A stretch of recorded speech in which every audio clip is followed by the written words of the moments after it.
Je suis le président de l'amicale des élèves étudiants de la commune de Réfane.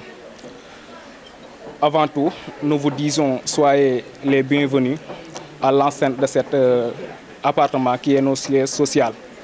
Monsieur le maire de la commune de Réfane, bienvenue, vous et votre délégation.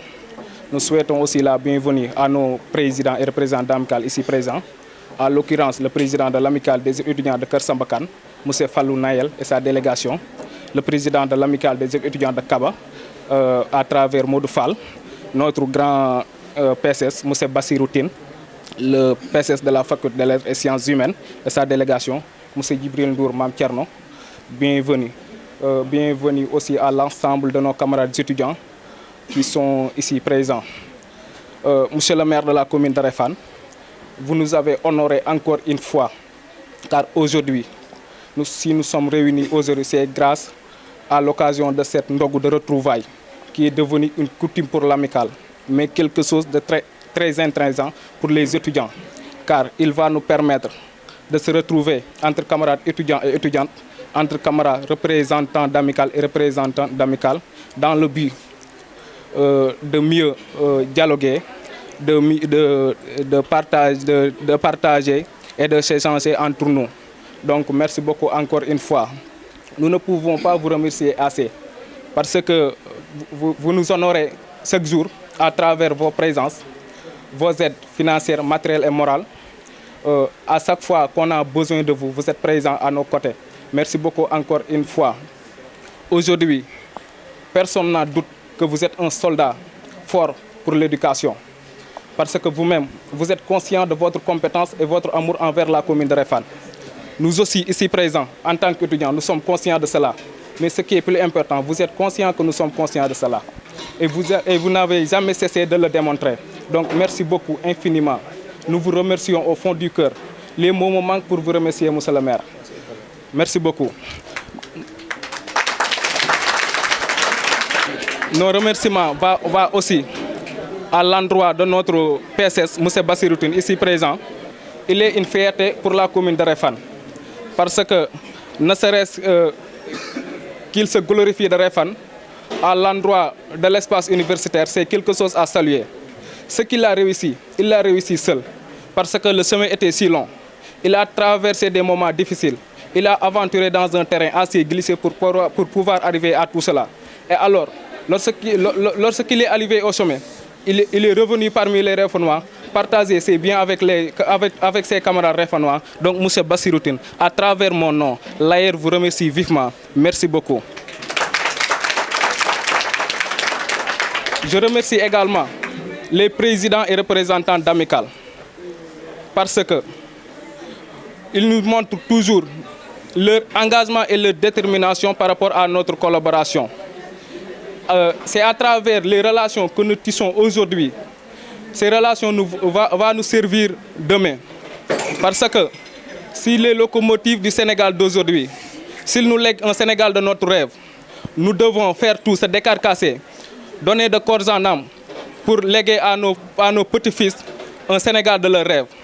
Et pour ce faire, nous devons dès maintenant collaborer, avoir des relations intimes qui vont nous servir et nous faciliter la tâche demain. Donc merci beaucoup aux présidents et représentants d'amicale. Nous remercions aussi la présence de Djibril Ndour Mam Thierno parce que lui aussi il est une fierté pour la commune de Réfane. Parce que à travers ses paroles, nous sentons qu'il est un homme qui montre toujours son engagement et sa détermination pour la commune de Réfane. Donc s'il est présent ici parmi nous, nous ne pouvons que le remercier. Merci beaucoup, M. Djibril Ndour Mam Thierno.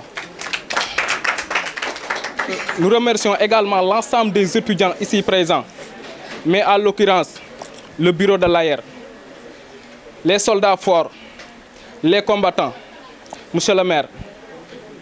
Le bureau de cette année-ci est le bureau le plus jeune depuis la création de l'amicale jusqu'à maintenant. Mais je n'en doute pas qu'il sera le bureau le plus déterminé, le plus engagé.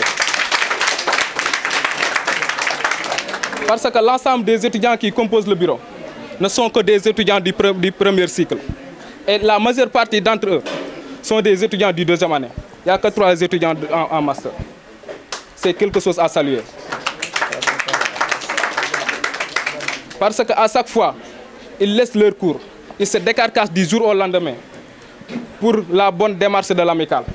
Donc, merci beaucoup, chers frères. Nous sommes très ravis de vous. Continuez sur cette lancée. Parce que nous, en tant qu'étudiants, nous devons participer au développement de la commune de Réfane. Participer au développement de la commune de Réfane, c'est faciliter la tâche à M. Djibril Thiaw. Mais aussi, c'est l'aider à faire un Réfane émergent. Et pour ce faire, nous devons nous organiser à travers les structures. Et pour cela, l'amicale qui regroupe l'ensemble des élèves et les étudiants de la commune de Réfane dans toute l'étendue du territoire est la voie la plus rapide.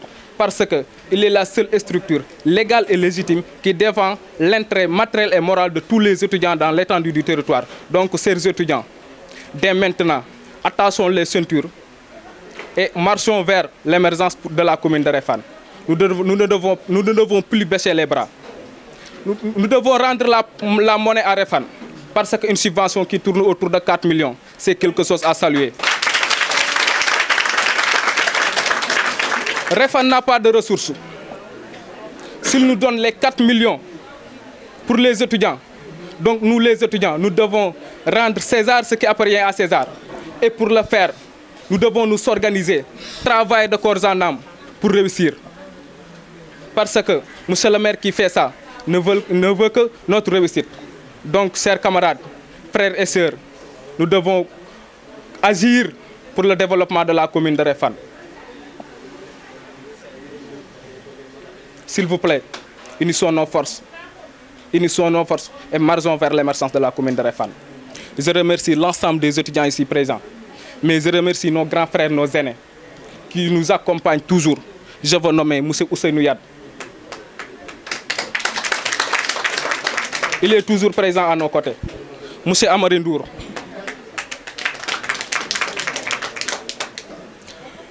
Mes remerciements vont aussi à l'endroit du président sortant, le Baïfal, M. Mbaïsar. Un conseil technique à moi. L'ensemble des dernières décisions lui revient à chaque jour. Il nous guide. Il nous met encore sur les rails si on dérape. On le remercie vraiment. Il est président sortant, mais il a regagné le groupe pour être membre de la commission sociale. C'est quelque chose à saluer.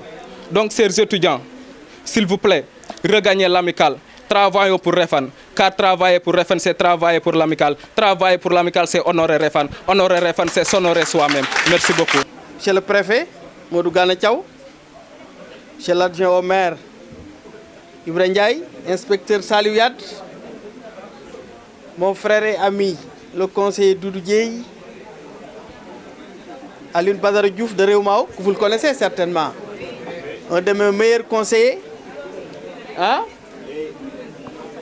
Le grand chanteur talentueux, Géwélu Khadim Rassoul, Seydina Djibril Ndour Khassaïd, ñu ngi lay ziar yak ñi nga àndal ñëpp di nuyu mon jeune frère Bassirou Tine ak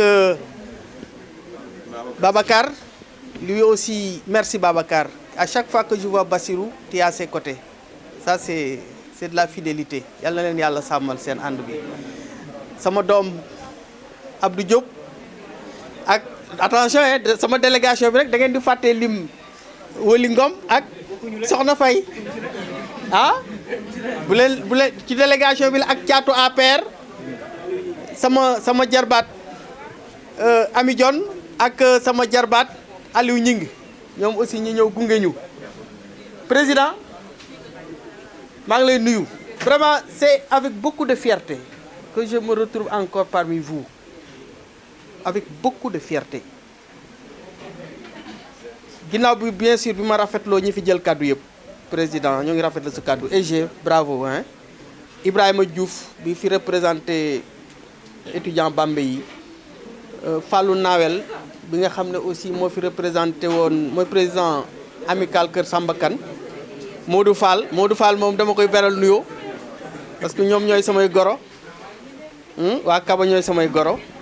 Arona yow ak Bassirou aussi vraiment mention spéciale président mo ngi may wax sank ci souf ce que vous êtes en train de faire pour loger les étudiants de la commune de Réfane c'est excellent yalla leen ko yalla fay Ousseynou aussi Amari ak président Mbaye Sarr yéen aussi mention spéciale ci sen engagement ci wetu xalé yi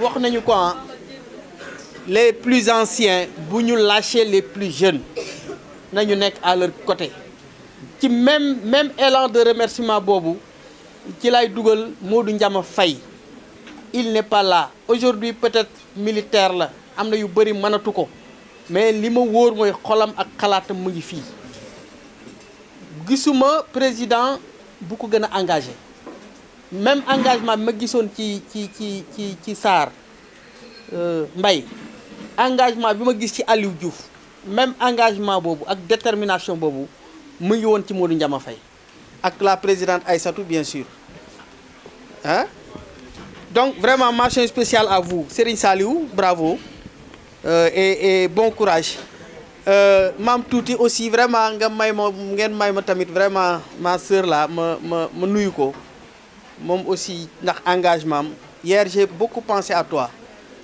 demb bima démé ci tari alcorane bi dañ ma jox cadeau biñ ko dévoiler cadeau bi photo bu mag la Oustaz Abdou Faye Imam Aliou Dione ñepp xam nañ ne ñoo nekkoon sama wéeruwaay ci Réfane mosuñu làq ne ñoom uuf mosuma làq ne ci ñoom laa uuf donc dem bi ñu ma joxee cadeau ñu ubbi ko muy photo Imam Aliou Dione ak Oustaz Abdou Faye sama xol sedd na lool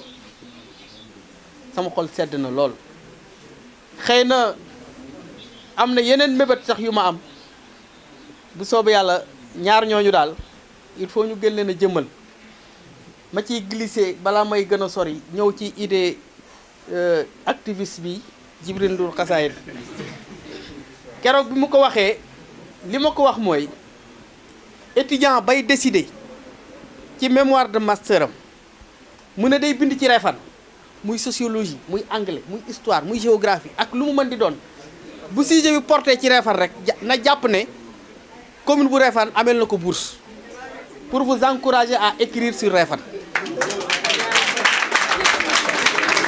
yaakaar naa loolu laa la waxoon keroog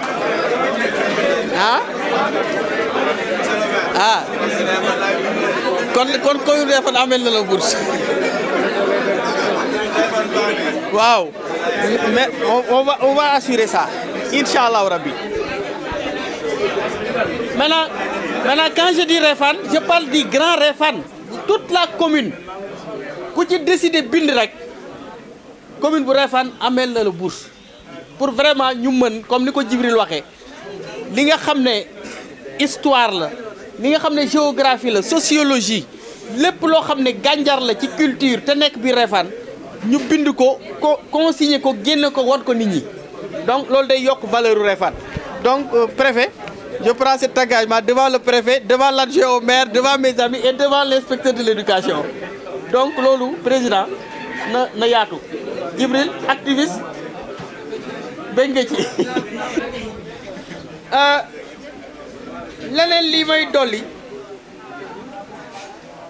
leneen li may dolli mooy comme ni ko ñi ma précédé wax Bassirou aussi souligné na ko conditions yi ngeen di dundee gis nañu ko c'est difficile mais de loin meilleur au nôtre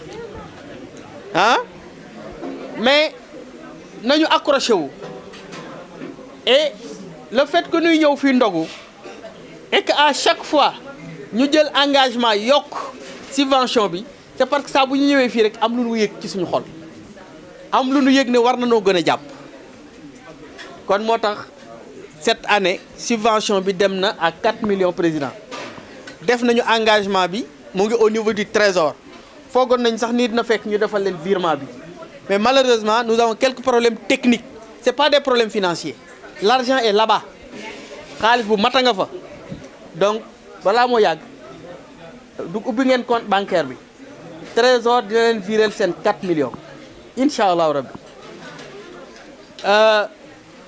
bu soobee yàlla aussi engagement ba ma jëloon ne dinañu ànd man ak bureau amicale bi ñu dem seeti étudiants ya nekk Thiès te dëkk Réfane dem seeti étudiants ya nekk Saint-Louis te dëkk Réfane dem seeti étudiants ya nekk Bambey te dëkk Réfane dem seeti étudiants ya nekk Touba te dëkk Réfane dem seeti étudiants ya nekk Ziguinchor te dëkk Réfane bu soobee yàlla dinañ ko def dem toog ak ñoom waxtaan ak ñoom xool seen i jafe-jafe bu soobee yàlla dinañ ko def Bassirou bu boobaa je pense que je vais même vous inviter parce que da nga wax fii léegi ne je suis une fierté pour vous vous constituez cette même fierté pour moi parce que étudiant faculté des lettres bu ma wax ak Bassirou je vois le respect qu'il vous donne te man loolu laa bëgg ci doomu Réfane dama bëgg doomu Réfane fu mu mën di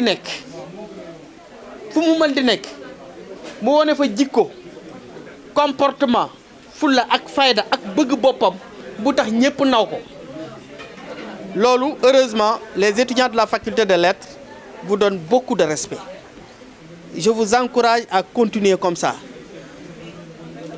c'est ce même sentiment de fierté laa am ci Moussa Ndaw c'est mon étudiant à L2 mais très correct il force le respect Moussa Ndaw force le respect malgré son jeune âge damay am fierté taxaw ak moom ci amphi bi pour nit ñi xam ne kii maak moom a dëkk parce que rusloowu ma ci li muy solo ci li muy waxe ci fi muy toog ci li muy def donc képp kuy étudiant Réfane même fierté pour Ousseynou yore naa ko ba L3 mësuma gis mu def lu defuwul wala mu wax lu waxuwul parmi ses camarades étudiants loolu laa bëgg mais sama xel dal na ci aussi ñu réaffirmer suñu engagement ci seen wet ren ñu ngi 4 millions monsieur le maire déwén yàlla baax na yàlla baax na déwén yàlla baax na mais li ma wóor mooy du doon 4 millions incha allahu rabbi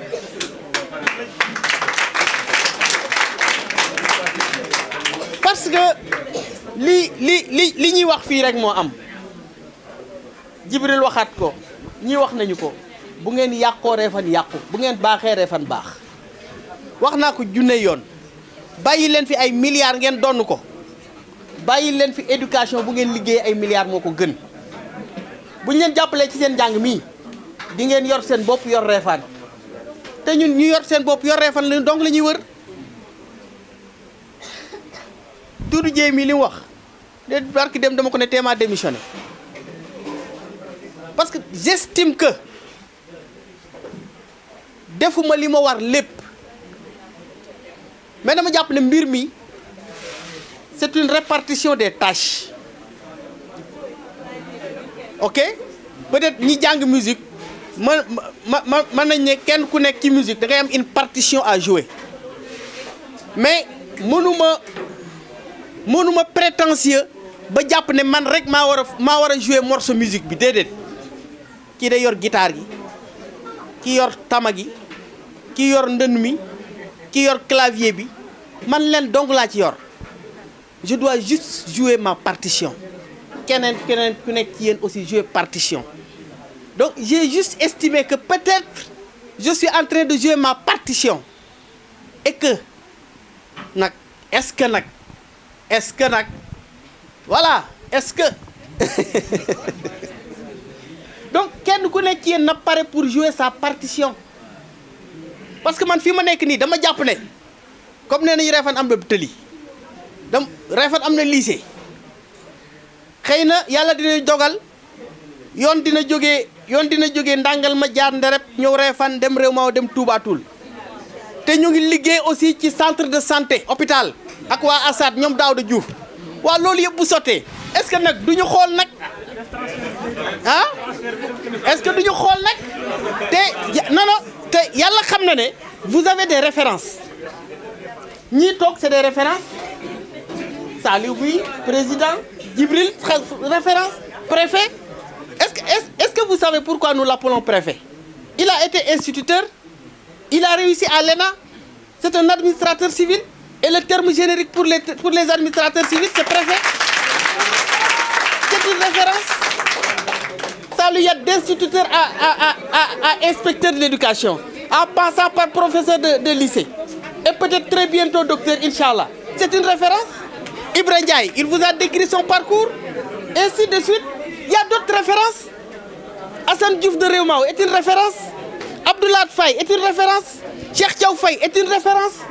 Autant de références pour vous. Moussa Thiaw, docteur, professeur, c'est une référence. Mbaye Dione est une référence. Professeur Dione Modou de Fazek, c'est une référence. Il y a d'autres références. Tafatine est une référence. Daouda Sarr Diouf est une référence. Il y en a des centaines dans la commune de Réfane. Sur qui Bass est une référence, comme Arona. Ousseynou est une référence. Vous avez 1000 références sur lesquelles vous pouvez compter et avancer. Vous pouvez compter sur ces gens-là et avancer. Donc, s'il vous plaît, len rek la bëgg.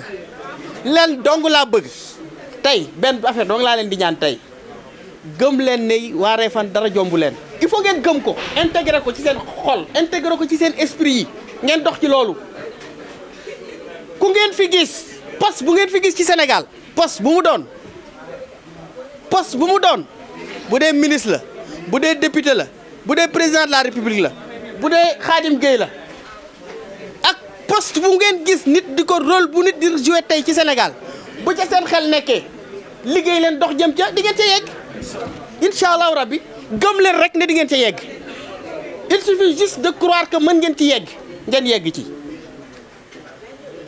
Gëm leen ne mën ngeen ci yegg, ngeen yegg ci. Dara jombu leen, dara. Mais il faudrait que ñu nangu ne dara jombunu. Il faut d'abord nous nangu ko. Donc vraiment, pour ne pas trop tirer à longueur, fi may terminer mooy santaat leen gërëmaat leen. Sant boo xam ne ak ngërëm boo xam ne aussi dama leen di ñaan ngeen jot lil ma ko askanu commune bu Réfane, askanu Bawol. Daaw ci heure bii waxoon naa leen ne je termine mon mandat. Djibril Thiaw booba jeexal na mandaam beneen Djibril Thiaw ngeen falaat ma di leen remercier waat encore une fois ci confiance boobu ngeen ma renouveler yéen. Merci ci confiance boobu ngeen ma renouveler ma leen di ñaan kenn ku nekk fa mu toll na jàpp bu leen bàyyi lépp rek ne maire yanu déedéet ne kenn ku nekk yanu fa mu tollool mais aussi ngeen di jàppalante en tant qu'étudiant dee leen sot ni ngeen di sotti c'est très simple. Bassirou Tine ngi fag lettre bëgg na nekk président amical de la faculté des lettres man ma dëkk Réfane wala ma dëkk sax Touba Toul wala ma dëkk Kër Samba wala Baba Garage ma dëkk Bawol mais man je préfère mon parent du Bawol buy xëccoo ma jàppale ko du ma yem ci jàppale ko. J'ai un ami qui vient de Kaffrine mais waaye booy doo jàppale suñu grand bi mais c'est très simple doo jarul sax ay dëgg.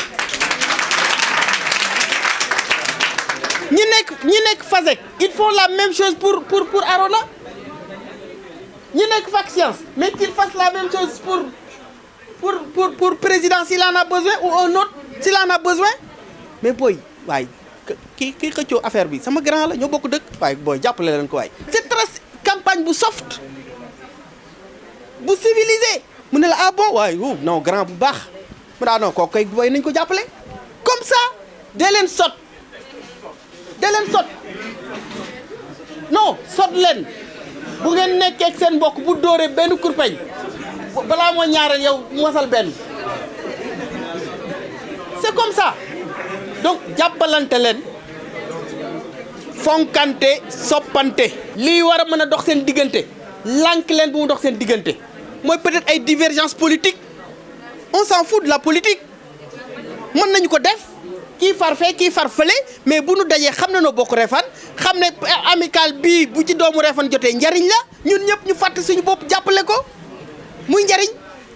Vous pensez que Bassirou pouvait vous loger s'il n'est pas PCS? Vous pensez que Arona pouvait le faire s'il n'est pas adjoint au PCS? Et les tickets qu'il donne, vous pensez que mënoon nañu ko def bu ñu ko nekkuloon fi ñu nekk sot leen li ci des mooy aussi y a un combat y a un combat boo xam ne képp kuy doomu Bawol na nga ci gën a jàpp.